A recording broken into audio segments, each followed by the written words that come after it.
All right, YouTube. Once again, it's Kennard Vernon Stewart here for the podcast. Talking Auburn football, go ahead and subscribe to Vernon Speak Sports Auburn. Also, if you feel compelled to, go ahead and leave a Cash App, $ KENNARD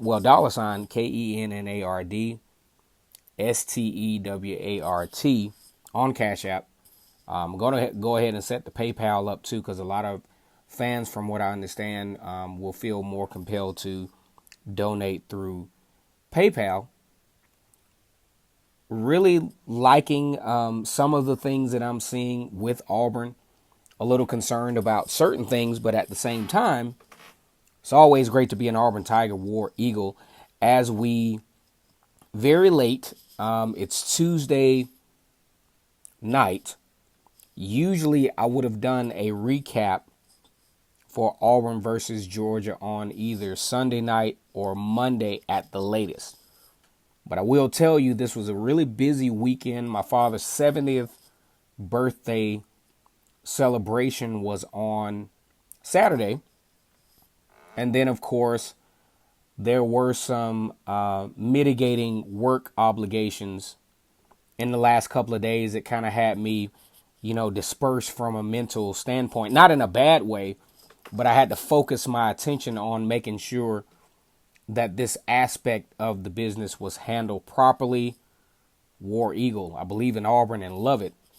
Now, let's talk a little bit about the Georgia game. I have seen a little clamoring among certain sub-sectors of the Auburn fan base. Now, whenever a college football team loses a game, especially when you onboard a coach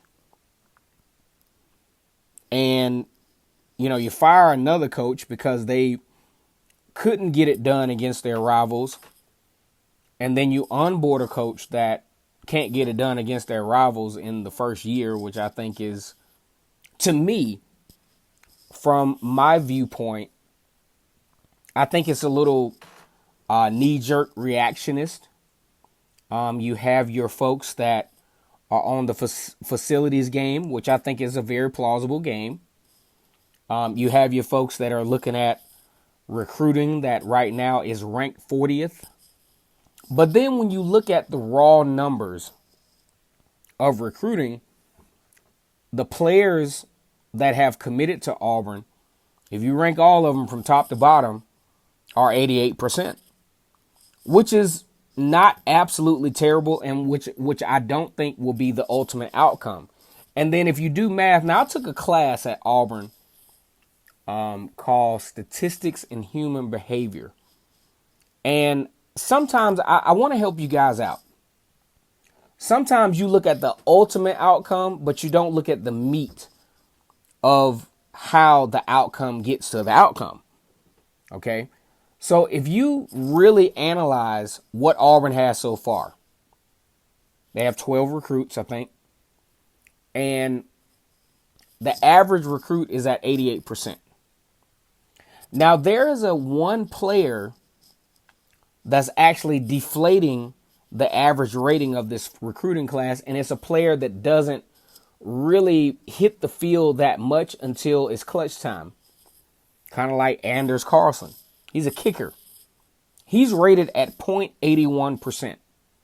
So don't you think out of 12 recruits that a 0.81% player... Now, let me go ahead and give the disclaimer now to all you sunshine pumping peanut gallery portions of the Auburn fan base. I'm not trying to say that this is a great recruiting class so far, because it's still in the making. However, let's just look at the numbers. Let's take all the emotionalism out of what we're saying here and just look at the numbers. The numbers say that you take away the kicker, which you need, because from, word on the street is he almost hit a 70-yard field goal. But at his rating at 0.81%, that's going to drive down the average, right? Just like, let's just say, Jarquez Hunter. I think Jarquez Hunter is a great running back. But his average per carry is going to really be able to be stretched out as one of the best in the nation Because I don't know if you all remember, he had the longest run in Auburn history, 94 yards. And that's going to continue to help his average as he goes along. Now, he may taper off at 7 yards per carry, but it's some running back guys that don't get 94 yards in a whole game. So if nothing else, I want you all to, and I mean, you do what you want to do, because social media has really opened this thing up to where everybody has a right to have their opinion. And I think that's plausible. I think that's great. Whether it's negative, whether it's positive, whether it does damage to the program or it does damage to you as a person from a mental health standpoint, that's all good. But I want to help you out as far as what are you really looking at? Okay? When it comes to numbers, when it comes to statistics, and how outcomes become outcomes. So, number one, with Georgia, the Georgia game, which I was actually on pace. And you all will probably think, man, Vernon Speak Sports is really smoking that stuff tonight. But I was actually on pace, not necessarily to hit my 17-14 Auburn win, but I was actually on pace with what I saw on film. Auburn actually did what I thought at times that they should have been able to do. Now, what you can't factor in, just like the Penn State game, I would have hit that dead on. But what you can't factor in is the emotion of the game. Georgia has one of the best defense, probably the best defense in the country, as we've seen so far. What you can't factor in is the emotion of the game, the overthrows, the passes that should have been caught, and rightfully so, the passes that should have been caught that turns into interceptions in plus territory, mind you, which Georgia didn't score a touchdown. Wound up getting a field goal. Also, you can't factor in, like, once you are not able to execute at the peak times of the game, how that deflates you mentally. And no knock to the fan base viewers that have never played the game of football, but when you have opportunity after opportunity, and then the coach tries to take a chance and get you back in the game, and that kind of backfired, but that still resulted in a field goal. But when you have and if you really, okay, let's just say you've never played football before, right? We're not knocking any of those people. But let's just say in life, when you've had opportunity that didn't work, after opportunity, then from a humanistic standpoint, it comes to a point where you get deflated. And I'm going to use as an example with this Georgia team. As Auburn continued to fight and try to claw and stay in the game, you're talking about a team that's maybe 1.5 deep at best in Auburn. And Georgia, you look at their recruiting classes since even before Kirby Smart onboarded. Kirby Smart actually inherited teams that were in the top 10 recruiting wise. So he was good to go from the start.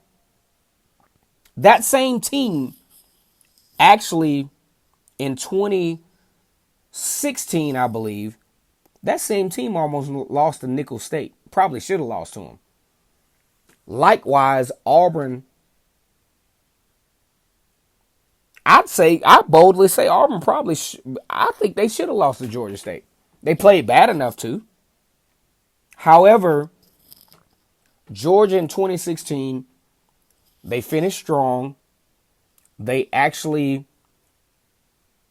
derailed Auburn's chance in 2016. I don't think Auburn would have beat Alabama, but it would have been a hell of a story going into the game. But they derailed Auburn's chance up front of the possibility of being the first 2-loss team to weasel their way into the college football playoff. Unlike an Alabama team in 2017 that were allowed to sit the SEC championship game out because Auburn beat the hell out of them and weasel their way into the college football playoff, not winning their division, not winning their conference, sitting out for almost 3 weeks, and beating Georgia on miscommunication by the secondary, which left Devontae Smith wide the hell open. So we'll take that. We'll go ahead and chalk that up. But when I look at Auburn versus Georgia this year, I think Auburn played very competitively, as did Georgia. Georgia proved that they're probably the best team in the country. They came on the road. They faced some adversities. They fought through it. And they found a way to get back in their PowerPoint, especially in the third quarter when they started to impose their will on Auburn from a depth standpoint, as far as, you know, their strength up front. And I mean, my hat's off to Georgia. They did what a top 5 team in the country should do on the road facing adversity. Now, I think Auburn missed some opportunities. And I'm not a ref blaming guy, but man, that pass interference in the end zone that was missed, you can't do that. You just can't miss stuff like that. Blatant holding, you can't miss that. Another play that I was a little concerned about was Roger McCreary facing me and Roger McCreary about the same height. Hell, I might even be taller than Roger McCreary. But being called for a pass interference against a 6'7" guy when both guys are entitled to the ball and they're both legitimately fighting for the ball, I mean, I think that's bogus. But I'm not going to ref shame here. I think Auburn moving on has to figure out a way. You don't have Georgia no more. You don't have Penn State. You have some manageable games down the stretch until you face Alabama. I think Alabama is very talented. Although, you know, losing to Texas A&M, which I think was pretty tough for them. But what they did was, in losing to Texas A&M, I wasn't going to get to this point until close to the end. But in losing to Texas A&M, it opened up some opportunities. One, for the SEC West to be a little bit more entertaining than in the midseason stretch than it has been. Because right now, you have every team in the SEC West that has a chance to make the SEC championship. Now, it's some folks that's going to fall off the wagon, for sure. But at the same time, from a fan base standpoint, look at that and say, look, at worst, the worst team in the SEC right now is 1-2, I think. Everybody else 1-1. 2-1. I think Alabama's 2-1. And the only reason why they're 2-1 is because they've just played more SEC games. If Auburn would have won another SEC game while we're trying to tank this season, Auburn would act, and this is the ludicrous part about all of this. If Auburn would have played more SEC games up to this point and have been 2-1, the asinine part about this is that Auburn would be the number 1 team right now in the SEC West. And this is not sunshine pumping. This is numbers. Auburn faces Arkansas this week. A 3.5 underdog on the road with an 11 a.m. game. Let's cheer these Auburn Tigers on. With all the differences of who should start at quarterback, don't know if Owen Papo will be back, but these guys are really fighting. They're really trying. They are really maximizing the opportunities as they know how. Yes, the wide receiver position will be key in this game. I'll say this. If the wide receivers can just catch the damn ball, I'd say Auburn wins. But anyway, Really love the subscribers, and thank you for all the feedback on my father, Albert Vernon Young's birthday. We actually call him PA. He was a place kicker at Tuskegee University back in the day, and he was so good. You call the the uh,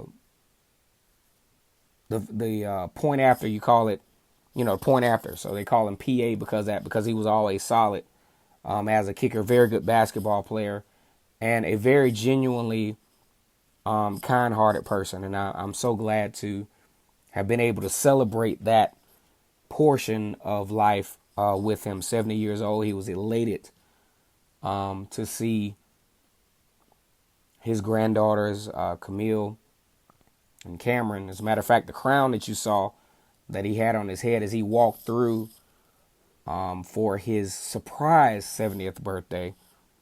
I don't think he told us he wasn't surprised, but he was really surprised to the extent of how nice it was. Out of all the things that I could be proud of, my daughter actually handed him that crown as he walked through the door. This is my time here, guys. Go ahead and like the video. Go ahead and leave the Cash App. Kennard Stewart $. Really excited about talking a little bit about Arkansas.